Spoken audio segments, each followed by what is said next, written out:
국민 행복지수라는 개념이 있습니다. 여러분들 들어보셨을 거예요. 이 행복지수라는 말을 다른 말로 표현하면 자기 삶에 대한 만족도이라고 표현할 수 있습니다. 2026년에 유엔 산하의 지속 가능 발전 해법 네트워크라는 단체가 있습니다. 이 공적 기관인데요. 영어로는 SDSN 이렇게 부른다고 해요. 그런데 이 기관에서 옥스퍼드 대학 연구팀과 함께 전 세계 국민들을 대상으로 이 행복 지수를 조사했다는 겁니다. 그 나라 국민들이 얼마나 자기 삶에 만족하면서 살고 있느냐를 조사했다는 거예요. 그 결과 이 대한민국의 행복 지수가 세계 147개국 중에 67위를 차지했답니다. 사실 이 대한민국의 높은 수준의 인프라, GDP, 경제력, 군사력, 문화적 수준, 복지 수준 이런 걸 감안할 때 사실 굉장히 턱없이 낮은 지수를 기록했다는 것이죠. 지금 전쟁 중인 이스라엘이 8위를 차지했답니다. 그러니까 전쟁 중인 나라에 비해서도 턱없이 국민들이 자기 삶에 만족하지 못하며 살아가고 있다는 것이죠. 이 자기 삶에 대한 만족도가 급격하게 낮아져 있으면 이 사람들에게 가장 먼저 나타나는 증상이 있대요. 그건 뭐냐면 자기 삶에 대해서 굉장히 우울한 감정을 느낀다는 겁니다. 그래서 현재 대한민국 국민의 절반 이상이 반우울증에 시달리고 있대요. 반우울증 무슨 말이냐면 우울증이라고 치료받을 정도의 그런 정도는 아니지만 우울감을 느끼는 것보다 조금 더 높은 수준. 그러니까 우울증과 우울감의 중간 정도의 이 우울감에 시달리면서 산다는 것이죠. 반우울증의 이 증상은 자신의 삶에 대한 만족도, 이 자기 삶에 대한 행복지수, 이것과 굉장히 밀접한 관계가 있다는 것입니다. 정말 아이러니한 것은 과학기술이 계속 발전하고 세상은 더 살기 편해지고 사람들은 더 안락해진다라고 얘기하지만 사람들은 더 폭력적이 되고 더 불안해하고 더 우울해한다는 겁니다. 사실 그래서 저는 이런 얘기를 들을 때마다 궁금한 것이 한 가지 있습니다.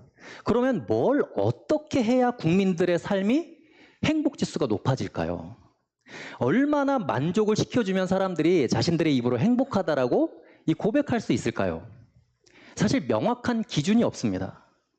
그리고 지금 만족을 느끼게 해준다고 할지라도 그 만족감과 행복지수가 그 사람이 생을 마감할 때까지 끝까지 이어질 수 있느냐도 사실 의문입니다. 그리고 사람이 행복을 느끼는 기준은 이 생애의 시기에 따라 다 달라요. 20대가 느끼는 행복의 기준과 40대가 느끼는 행복의 기준이 같겠습니까? 다르죠.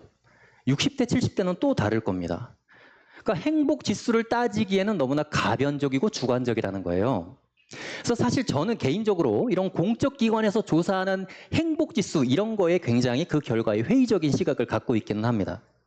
지극히 주관적인 요소들을 객관적인 수치로 자꾸만 나타내는 것, 그것 자체가 불가능하다라는 생각을 한다는 것이죠. 사실 아담과 하와로부터 인간이 타락한 이후에 이 수시로 변하는 인간의 이 욕심, 그리고 끝없는 인간의 욕망, 이런 것들을 만족시켜주면 행복지수가 최고가 될 텐데 그런 세상이 온다면 여러분 아마 세상은 생지옥이 될 겁니다. 그러나 성경은 세상을 지옥으로 만들지 않고도 인간이 자기 삶에 만족하면서 살 수 있는 길을 제시하고 있습니다. 바울은 그것을 자족이라는 표현을 씁니다. 자기 삶에 스스로 만족하고 족한 생각을 하면서 산다는 것이죠. 놀랍게도 바울이 설명하기를 그 길은 인간이 예수 그리스도를 통하여 구원을 이루게 하는 길이라고까지 설명을 합니다. 오늘 본문의 빌립보 교회를 향한 바울의 권면이 바로 그것입니다. 오늘 본문의 12절 말씀 우리 함께 읽어볼까요? 12절 말씀입니다. 읽겠습니다. 시작. 그러므로 나의 사랑하는 자들아 너희가 나 있을 때뿐 아니라 더욱 지금 나 없을 때에도 항상 복종하여 두렵고 떨림으로 너희 구원을 이루라. 우리는 이 땅에서 어떤 만족감과 어떤 행복감을 누리며 산다고 할지라도 결국은 우리는 죽을 수밖에 없는 죄인이었습니다. 그런데 예수 그리스도의 십자가에 붙들려서 두렵고 떨림으로 그분께 복종하는 순간 이 세상에서 누리는 그 어떤 만족과 행복 따위와는 비교할 수 없는 너무나도 소중한 영원한 가치를 얻게 되는데 그것이 바로 영원히 죽지 않고 하나님과 함께 산다는 것입니다. 그걸 바로 구원이라고 표현을 하는 것이죠. 예수님께서 이미 말씀하셨습니다. 요한복음 11장 26절에 예수께서 이르시되 나는 부활이요 생명이니 나를 믿는 자는 죽어도 살겠고 무릇 살아서 나를 믿는 자는 영원히 죽지 아니할 것이다. 여러분, 영원히 죽지 않는 것, 이거보다 인간에게 더 소중한 가치가 뭐가 있겠습니까? 이거보다 우리를 더 만족시켜주는 뭔가가 더 있을까요? 없다는 것이죠. 그래서 바울은 오늘 본문에서 영생, 구원에 대해서 이렇게 권면합니다. 예수 그리스도께 항상 복종하여 순종하여 너희의 구원을 이루라. 바울은 너무나 역설적이게도 인간은 어떤 존재에게 자발적으로 복종할 때 그때가 가장 진정한 자유를 얻게 되고 가장 행복한 존재가 될 수 있다고 설명을 합니다. 그렇다면 인간이 복종해야 하는 존재는 누구인가? 13절에서 바울이 그것을 밝히고 있는데 그것은 당연히 창조주 하나님이시겠죠. 하나님께 복종한다는 것, 순종한다는 것을 정말 쉽게 얘기하면 그냥 하나님의 명령, 하나님의 말씀을 지켜 사는 것입니다. 말씀대로 내가 행동하는 것이죠. 그래서 13절에서 우리가 왜 하나님께 복종해야 하는가, 그 당위성에 대해서 바울이 설명하는데 그 설명이 굉장히 독특합니다. 13절 함께 읽어보겠습니다. 시작. 너희 안에서 자기의 기쁘신 뜻을 위하여 너희에게 소원을 두고 행하게 하시나니. 자, 바울은 인간이 하나님께 복종해야 된다, 순종해야 된다 하는 그 이유를 여러분 종교적 차원에서 설명하지 않아요. 교리적으로 설명하지 않는다는 것입니다. 예를 들어서 누군가 여러분에게 우리가 왜 하나님께 순종해야 돼? 내가 왜 하나님의 말씀대로 살아야 돼? 라고 설명을 요구한다면 여러분 뭐라고 설명하시겠어요? 하나님이 우리를 창조하셨고 그분이 그의 아들 독생자를 보내셔서 십자가에서 죽임을 당하심으로 말미암아 우리의 죄가 사하여졌고 우리에게 영생을 허락하셨고 하나님의 자녀로 삼아주셨어. 그래서 우리는 순종해야 돼. 이렇게 설명하겠죠. 종교적 차원에서, 교리적 차원에서 설명을 한다는 것입니다. 그런데 바울은 인간이 하나님께 순종해야 하는 이유를 종교적으로 설명하지 않고 사람의 일상 속에서의 행위와 연결지어서 설명하고 있다는 게 굉장히 독특합니다. 우리가 어떤 삶 속에서 어떤 목표를 가지고 어떤 일을 행할 때 일반적으로 우리는 그 행위의 시작이 나의 생각으로부터 시작됐다고 생각합니다. 그렇죠? 내가 계획하고 내 마음에서 그것을 선택했기 때문에 내가 그것을 행하고 있다라고 생각을 하지만 사실 성경은 그 행위의 시작은 우리 안에 계신 하나님이라고 설명합니다. 여러분, 하나님이 우리와 함께 하신다. 우리가 하나님과 동역한다. 하나님이 우리의 동역자다. 뭐 이런 얘기 여러분 많이 하고 또 들어보지 않았습니까? 우리가 그리스도 안에서 순종함으로 어떤 일을 행할 때 그것은 우리의 임의대로 행하는 것이 아니라 하나님이 하나님의 뜻을 이루기 위해서 우리 안에서 먼저 행하신다는 거예요. 바울의 설명은 그거예요. 하나님이 하나님의 뜻을 이루기 위해서 우리 안에 마음에 소원을 두고 먼저 행하시기 때문에 우리가 행위로 그것을 행한다라고 설명을 합니다.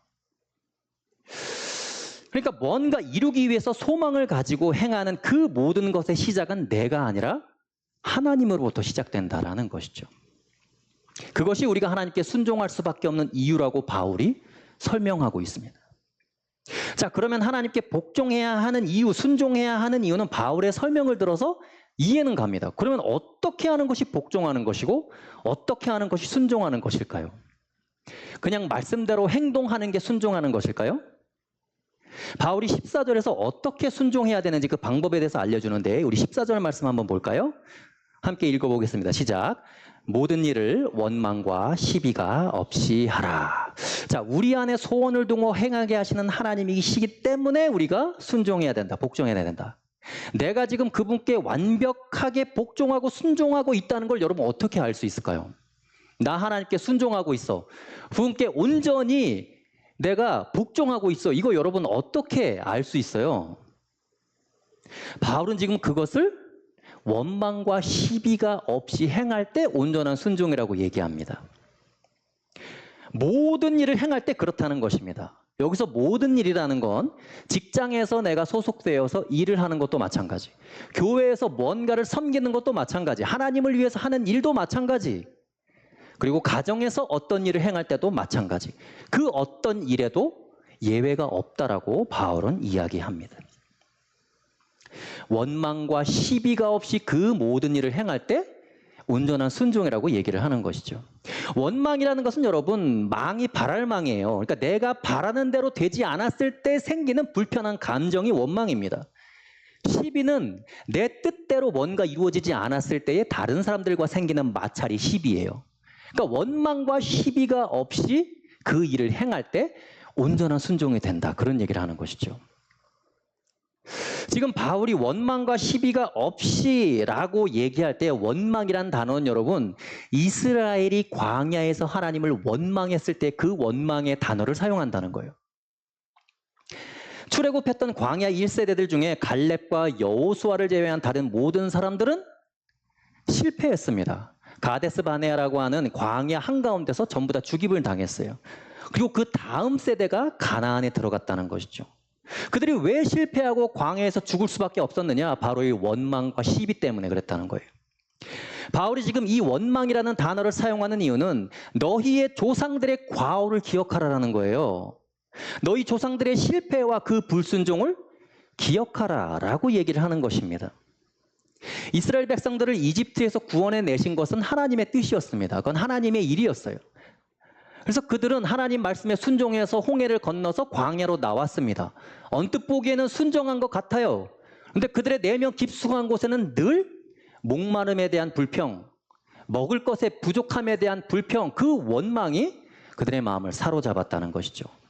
그래서 늘 모세와 다투는 게 일이었습니다. 모세와 시비 붙는 게 일이었어요.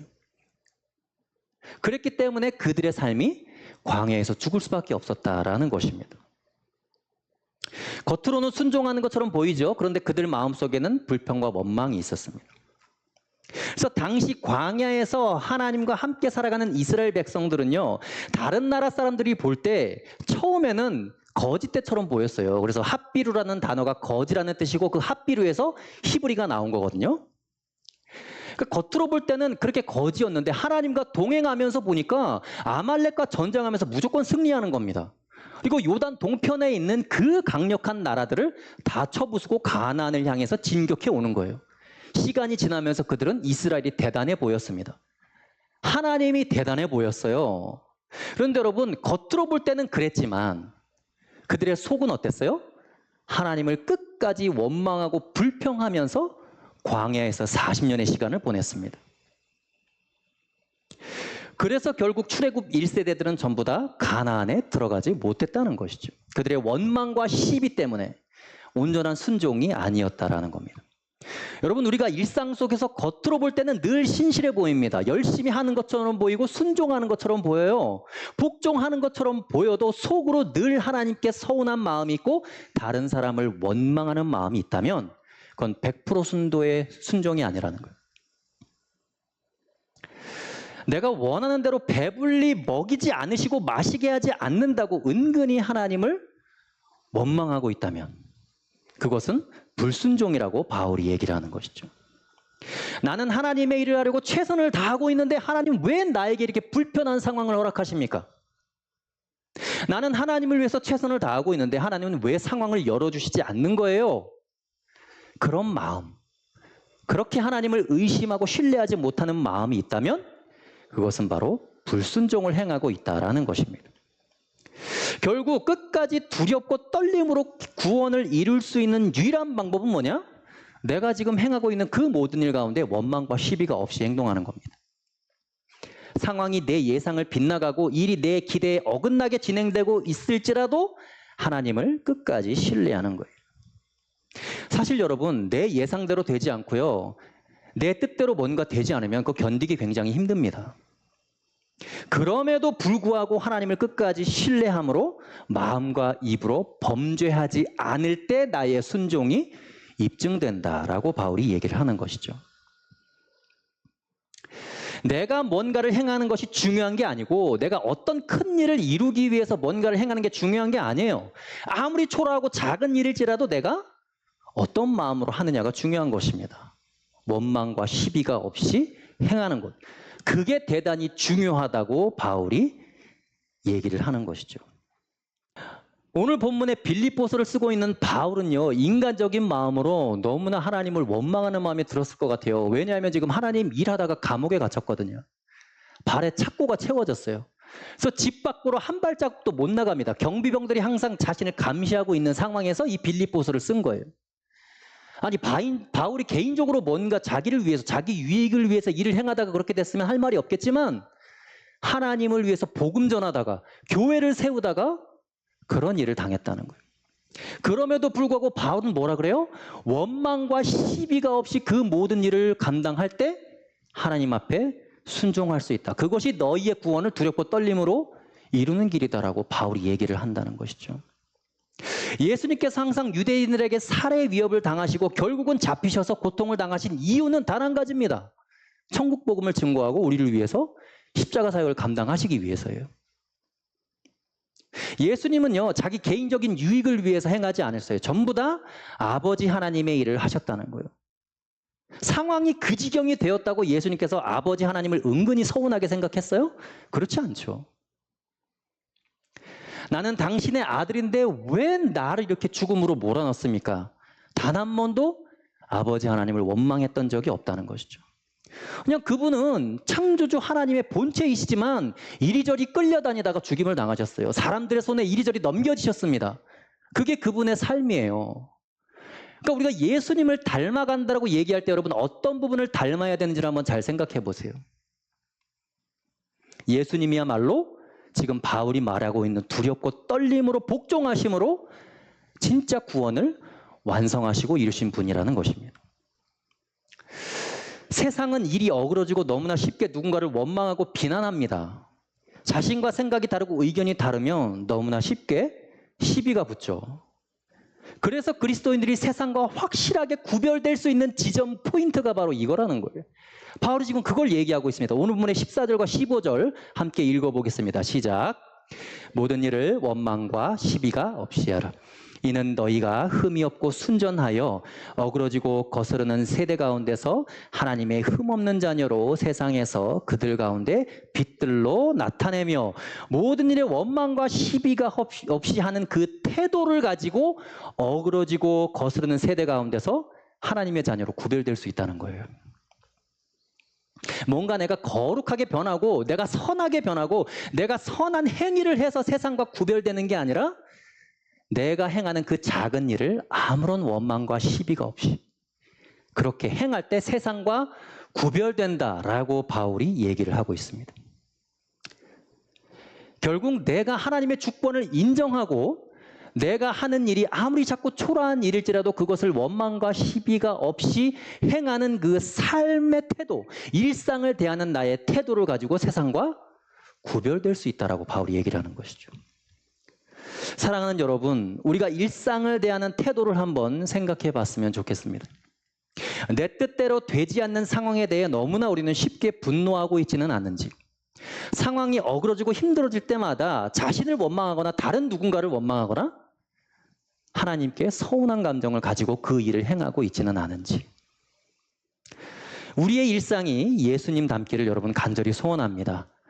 바울처럼 감옥에 갇힌 상황을 탓하지 않고 끝까지 하나님을 사랑하고 하나님을 신뢰하고 그분이 우리 안에서 먼저 행하신 그 일을 원망과 시비가 없이 우리가 행할 수 있게 되기를 간절히 축복합니다. 여러분이 직장인이시면 직장에서의 모든 일을 원망과 시비가 없이 감당하실 수 있기를 축복합니다. 여러분이 학생이시라면 여러분이 감당해야 되는 학교에서의 그 학업, 원망과 시비가 없이 그것에 순종할 수 있게 되기를 간절히 축복합니다. 어그러지고 거스르는 세상과 구별될 수 있는 거룩함이 바로 거기에서 나온다라고 바울이 얘기를 하는 것입니다. 내일부터 여러분 새롭게 한 주가 시작됩니다. 내일부터 우리가 한번 해보는 것입니다. 힘들고 그만두고 싶어도 이 일을 감당하게 하신 하나님을 신뢰하고 그 누구를 향한 어떤 존재를 향한 어떤 대상을 향한 원망함 없이 시비가 없이 100%의 순종을 하나님 앞에 한번 드려보는 것입니다. 그 마음과 생각이 쌓여가는 과정이 바로 예수 그리스도를 닮아가는 과정이 될 것입니다. 이 시간 함께 기도할까요?